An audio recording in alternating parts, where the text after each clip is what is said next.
అసలు మనం గోవిందా అని ఎందుకు అంటాం? ఒకరోజు వెంకటేశ్వర స్వామి అగస్త్యముని వారి ఆశ్రమంకి వెళ్ళి, నన్ను శ్రీనివాసుడు అని పిలుస్తారు.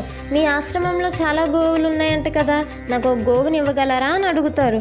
అందుకు ఆ ముని, గోవుని ఇవ్వడానికి నాకు ఎటువంటి అభ్యంతరం లేదు, కానీ వేదాల ప్రకారం ధర్మపత్ని లేనిదే గోధర్మం చేయరాదు అని అంటారు.